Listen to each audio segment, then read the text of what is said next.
मी नाझिम शाह, स्वागत आहे तुमचं आपल्या YouTube चॅनलमध्ये ज्याचं नाव आहे AIOSM टेक। आज आपण बघणार आहोत नवीन विद्युत मीटर कनेक्शन कसे घ्यावे, कोणत्या दस्तऐवजांची गरज आहे, किती खर्च येऊ शकतो, सगळ्या स्टेप्स मराठीतून समजून घेऊया। त्याआधी मित्रांनो एक विनंती आहे की आपण या चॅनलला सबस्क्राइब अवश्य करा। त्यासाठी तुम्हाला कोणत्याही प्रकारचे पैसे लागत नाही, परंतु आमचा आत्मविश्वास वाढतो की आमच्या माध्यमातून लोकांना मदत होत आहे। आम्ही आणखी उपयोगी आणि महत्त्वाची माहिती देण्यासाठी धडपड करत राहू।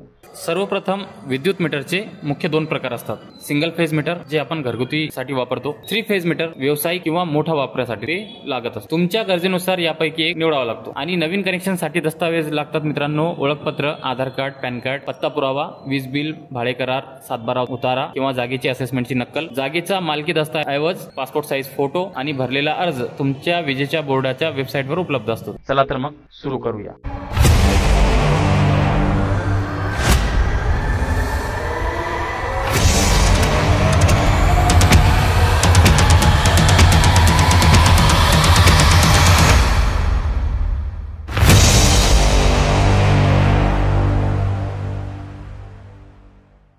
सर्वात आधी मित्रांनो तुम्हाला गुगल क्रोम ओपन करायचं आहे। गुगल क्रोम ओपन केल्याच्या नंतर URL मध्ये टाईप करायचं आहे wss.mahadiscom.in। त्यानंतर तुम्हाला इंटर प्रेस करायचं आहे। मित्रांनो तुम्हाला व्ह्यू बिल असेही तुम्ही URL मध्ये टाईप करू शकता। त्यानंतर वीज देयक या फर्स्ट वेबसाईटवरती क्लिक करायचं आहे। त्यानंतर अशा प्रकारचा इंटरफेस दिसेल। तुम्हाला नवीन जोडणीची मागणी यावरती क्लिक करायचं आहे। त्यावरती क्लिक केल्याच्या नंतर तुम्हाला इथे वेगवेगळे ऑप्शन दिसतील, घरगुती, बिगर घरगुती, औद्योगिक, कृषी, बल्क जोडणी आणि इलेक्ट्रिक व्हेकल चार्जिंग स्टेशनसाठी। तर मित्रांनो आपण आज जो फॉर्म भरणार आहोत तो घरगुतीसाठी आहे, त्यामुळे आपण घरगुती सिलेक्ट करूया। त्याच्यानंतर ग्राहकाचा प्रकार घ्यायचा आहे मित्रांनो, LT supply, ST supply, EHV। आपल्याला LT सप्लाय घ्यायचा आहे। त्यानंतर मागितलेली सुविधा आहे मित्रांनो, new connection permanent, new connection temporary. या दोघांमधून तुम्हाला एक ऑप्शन चूज करायचा आहे। आपलं परमानंट असल्यामुळे आपण परमानंट वरती सिलेक्ट करूया। त्यानंतर तुम्हाला इथे मिस्टर, मिसेस, कुमारी, श्रीमती जे काही असेल यामधून तुम्ही घेऊ शकता। आता डेमोसाठी मित्रांनो मी माझं स्वतःचं टाईप करत आहे। फर्स्ट बॉक्समध्ये फर्स्ट नेम, मधले नाव आणि आडनाव असे 3 प्रकारचे बॉक्स आहेत। ग्राहकाचे पूर्ण नाव खाली ऑटोमॅटिक फिल झालेले दिसेल। त्यानंतर तुम्हाला व्यवसाय सिलेक्ट करायचा आहे। तुम्ही सर्व्हिस करता, बिझनेस करता, प्रोफेशन जो असेल तुमचा, किंवा अदर शेती वगैरे करत असाल, मजुरी करत असाल तर याच्यामध्ये सिलेक्ट करू शकता। त्यानंतर तुम्हाला अर्जदाराची वर्गवारी यावरती OBC, open, OBC, SC, ST यामधून कोणतेही तुम्ही ऑप्शन चूज करू शकता। त्यानंतर मेल, फिमेल किंवा ऑर्गनायझेशन यामधून तुम्हाला ऑप्शन चूज करायचा आहे, लिंक। त्यानंतर तुम्हाला नजीकचा ग्राहक क्रमांक म्हणजेच आपण विद्युत ग्राहक क्रमांक म्हणतो तो तुम्हाला या ठिकाणी टाकायचा आहे।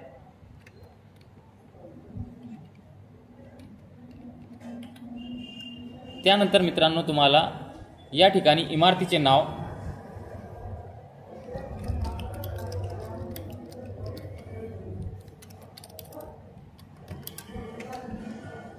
मित्रांनो एकही स्टेप स्किप करू नका, पूर्ण व्हिडिओ शेवटपर्यंत पहा। जागेची खूण, त्यानंतर तुम्हाला येथे जिल्हा सिलेक्ट करायचा आहे। जिल्हा सिलेक्ट केल्याच्या नंतर तालुका सिलेक्ट करायचा आहे। त्यानंतर तुम्हाला तुमचं गाव सिलेक्ट करायचं आहे। गाव टाकल्याच्या नंतर तुमचा पिनकोड, जो काही पिनकोड असेल तुमचा त्यामधून निवडायचा आहे। त्यानंतर इथे भ्रमणध्वनी क्रमांक टाकायचा आहे। त्यानंतर या ठिकाणी तुम्हाला ईमेल ID जर टाकायचा असेल तर ईमेल ID आपण टाकू शकता। याच्यानंतर आधार क्रमांक हा टाकणं गरजेचं आहे। या ठिकाणी मंडेटरी दाखवलेलं नाहीये, परंतु तुम्हाला आधार कार्ड टाकणं गरजेचं आहे। त्यानंतर मित्रांनो बिलाची माहिती यावरती तुम्ही जर टिक केलं तर बिलाचा आणि मीटरचा पत्ता जर सारखा आहे तर आपण या ठिकाणी क्लिक करू आणि ऑटोमॅटिक वरची माहिती खाली उपलब्ध होऊन जाईल। त्याच्यानंतर जागेचे प्रकार, जागा स्वतःची आहे, भाड्याची आहे, लीज वरती घेतलेली आहे किंवा ऑर्डर आहे। तर आपली स्वतःची जागा आहे त्याच्यामुळे आपण ओन यावरती क्लिक करणार आहोत। त्यानंतर ग्राहकाचा उपप्रकार रेसिडेंटल आहे मित्रांनो, आपण सिंगल फेस घेतलेला असल्यामुळे त्या ठिकाणी फक्त रेसिडेंटल येणार। त्यानंतर क्रिया प्रकार या ठिकाणी पण रेसिडेंटल यावरती क्लिक करायचं आहे। क्रिया गट प्रकार यावरती तुम्हाला फर्स्ट ऑप्शन आपण यामधून घेऊ शकता, बट माझा जो आहे त्यामध्ये ग्रुप हाऊस BPL यावरती मी क्लिक करणार आहे। त्यानंतर क्रिया residential BPL LT residential BPL यावरती क्लिक करायचं आहे। त्यानंतर हा ऑप्शन आहे मित्रांनो, I would to like option for go green service, याच्यावरती येस किंवा नो यावरती क्लिक करायचं आहे। याचा अर्थ असा आहे मित्रांनो की तुम्हाला घरी विद्युत बिल येणार नाही, ईमेल किंवा डिजिटल माध्यमातून तुम्हाला विद्युत बिल भेटेल, त्यामुळे तुमचे 10 रुपये विजेमध्ये कमी होतात, असा त्याचा अर्थ आहे। त्याच्यामध्ये नो किंवा यस वरती तुम्ही क्लिक करू शकता। त्याच्यानंतर बहुपक्षीय, त्रिपक्षीय दुय्यम ग्राहक आहात का, म्हणजे तुमचे एकापेक्षा जास्त विद्युत मीटर असतील तर होय वरती क्लिक करायचे, नाहीतर नाही वरती क्लिक करा। याच्यानंतर आपण वितरण परवाना धारकाऐवजी अन्य पुरवठादाराकडून स्वतःचे मीटर आणि संलग्न उपकरणे खरेदी करायची आणि बसवायची असल्यास तसे नमूद करावे। जर तुम्हाला बाहेरून मीटर घ्यायचं असेल तर या हो वरती क्लिक करून तुम्ही होय करू शकता, अन्यथा नाही वरती क्लिक करू शकता। त्यानंतर तुमचं कोणताही थकबाकी नाही वरती क्लिक करा। जोडणीसाठी अर्ज करण्यात आलेल्या जागेवरून विजेची देय असलेल्या कोणतीही थकबाकी नाही। त्यानंतर मित्रांनो तुम्हाला मागितलेला भार इथे 0.5 एवढा टाईप करायचा आहे, किंवा तुम्ही या ठिकाणाहून please click here for load calculator यावरती क्लिक करायचं आहे। त्यानंतर तुमच्या घरामध्ये किती LED आहेत ते तुम्ही इथे टाकू शकता। त्यानंतर किती ट्यूबलाईट आहेत ते तुम्ही या ठिकाणी टाकू शकता। टेबल फॅन, सिलिंग फॅन किती आहेत ते टाकू शकता। कलर टीव्ही वगैरे आहे का ते तुम्ही टाकू शकता। रेफ्रिजरेटर आहे का, तुम्ही तुमच्या परीने त्या ठिकाणी तुम्ही फॉर्म भरू शकता। आणि क्लोज केल्याच्या नंतर ऑटोमॅटिक तुमचा मागितलेला भार या ठिकाणी आलेला दिसेल। त्यानंतर मित्रांनो मागणी प्रकार टाकायचा आहे, सिंगल फेज, 3 फेज, तर आपल्याला सिंगल फेज सिलेक्ट करायचा आहे। त्यानंतर या ठिकाणी टिक करायचा आहे, दिलेल्या अटी मला मान्य आहेत। त्यानंतर तुमचा जो ठिकाण आहे तो ठिकाण या ठिकाणी टाईप करायचा आहे। टाईप केल्याच्या नंतर OTP उत्पन्न करा। तुम्हाला या ठिकाणी एक OTP येणार, OTP प्रविष्ट करा। या ठिकाणी तुम्हाला तो OTP टाकायचा आहे आणि या ठिकाणी नोंद करा यावरती क्लिक करायचं आहे। त्यानंतर मित्रांनो तुम्हाला please note your application ID ही तुम्हाला ॲप्लिकेशन ID येथे मिळालेली आहे। For further reference you are now redirect to upload document, ही ॲप्लिकेशन ID तुम्हाला कॉपी करून घ्यायची आहे किंवा स्क्रीनशॉट काढून घ्यायचा आहे। त्यानंतर तुम्हाला ओके वरती क्लिक करायचं आहे। आता 15 दिवसाच्या आतमध्ये तुम्हाला इथे पेमेंट करावी लागेल, अन्यथा तुमचा फॉर्म कॅन्सल केला जाईल, यावरती क्लिक करायचं आहे। ते झाल्याच्या नंतर तुम्हाला परिपूर्ण या ठिकाणी तुमची माहिती कन्झ्युमर इन्फॉर्मेशन आलेलं आहे। या ठिकाणी तुम्हाला कन्झ्युमर नंबर मिळालेला नाही, तो तुम्हाला पेमेंट केल्याच्या नंतर तुम्हाला मिळून जाईल। त्यानंतर मित्रांनो तुम्हाला अपलोड डॉक्युमेंट यावरती क्लिक करायचं आहे। अपलोड डॉक्युमेंटवरती क्लिक केल्याच्या नंतर या ठिकाणी तुमचा मोबाईल नंबर टाकायचा आहे। त्यानंतर खाली जर ईमेल ID टाकलेली असल्यास ईमेल ID टाकायची आहे। यामध्ये तुम्हाला बाकीचे ऑप्शन्स दिसतील, पॅन कार्ड, आधार कार्ड, वोटर ID, पासपोर्ट, यापैकी तुम्हाला जो काही डॉक्युमेंट द्यायचा आहे तुम्ही ते सिलेक्ट करू शकता। त्यानंतर ओनरशिप किंवा ॲड्रेस प्रूफ या ठिकाणी तुम्हाला त्यापैकी टाकायचं आहे। राशन कार्ड किंवा 200च्या स्टॅम्प पेपरवरती ॲफिडेविट केलेलं असेल, लोकल ऑथॉरिटी टॅक्स बिल, या ठिकाणी तुम्ही तुमच्या परीने कोणताही घेऊ शकता। त्यानंतर तुम्हाला येथून चूज फाईल यावरती क्लिक करायचं आहे।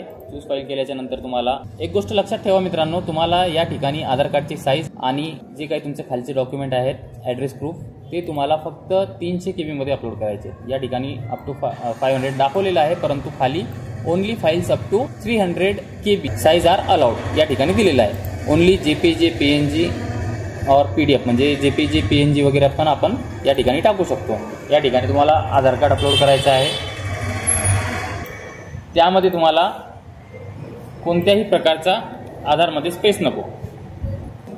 हा डेमो फॉर्म आहे मित्रांनो, आपण डेमो फॉर्म भरत आहोत, आपल्याला कोणत्याही प्रकारची विजेची काही आवश्यकता नाही आहे। डेमो फॉर्म भरत आहोत। ते टाकल्याच्या नंतर तुम्हाला मित्रांनो कधी काय होत असते, फॉर्म भरता वेळेस एखाद्या वेळेस लाईट चालली जाते, एखाद्या वेळेस नेट बंद होतो किंवा कोणत्याही प्रकारचा एखादा अडथळा निर्माण होतो।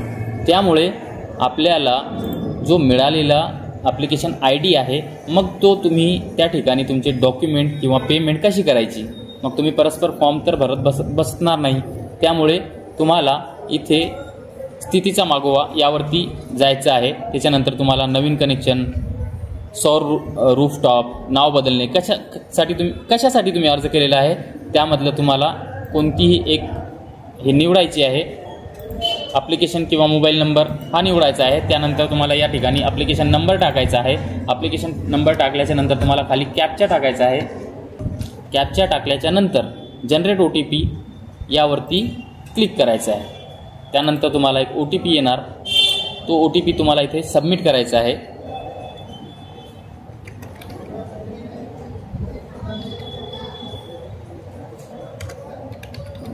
सबमिट केल्याच्या नंतर प्लीज अपलोड डॉक्युमेंट, आपण डॉक्युमेंट काही अपलोड केलेले नाहीत. आपल्याला कन्झ्युमर नंबर या ठिकाणी मिळालेला आहे. डॉक्युमेंट अपलोड करायचे आहेत. डॉक्युमेंट अपलोड केल्याच्या नंतर या ठिकाणी डेमो घेत आहे मित्रांनो. आपण या ठिकाणी तुम्हाला डॉक्युमेंट अपलोड करायचे आहेत. डॉक्युमेंट त्यानंतर तुम्हाला अपलोड ऑल डॉक्युमेंट यावरती क्लिक करायचं आहे. त्यानंतर तुमची डॉक्युमेंट अपलोड होणार. त्यानंतर तुम्हाला पुढे एक पेमेंटचा ऑप्शन दिसेल. त्यामध्ये तुम्हाला UPI किंवा तुमच्या परीनं नेट बँकिंगनं तुम्हाला पेमेंट करायची आहे. पेमेंट झाल्याच्या नंतर तुम्हाला अशा प्रकारे एक रिसिप्ट भेटेल किंवा या प्रकारे ती रिसिप्ट राहणार. ती रिसिप्ट घेऊन रिसिप्ट प्रिंट करून तुम्हाला तुमचे सगळे मूळ डॉक्युमेंट, त्यांची झेरॉक्स आणि ही प्रिंट हे घेऊन जवळच्या महावितरण कार्यालयामध्ये जमा करायची आहे मित्रांनो. 15 दिवसाच्या आतमध्ये झाल्यास 3 दिवसामध्ये तुम्हाला तुमचा नवीन मीटर भेटून जाईल. आणि आता सध्या एक नवीन ऑप्शन आलेला आहे, ते म्हणजे आता नवीन अशा प्रकारे provisional firm quotation demand note अशा प्रकारे ती तुम्हाला पेमेंट करून जवळच्या ऑफिसमध्ये जमा करायचं आहे. आशा करतो मित्रांनो ही माहिती उपयुक्त ठरली असेल. तुम्हाला कनेक्शन घेताना काही अडचण आली असेल कमेंटमध्ये नक्की सांगा. व्हिडिओ आवडला असेल तर लाईक करा, चॅनल सबस्क्राईब करा आणि घंटी बटन दाबून नोटिफिकेशन चालू ठेवा. पुढच्या व्हिडिओसाठी स्टे ट्यून. धन्यवाद.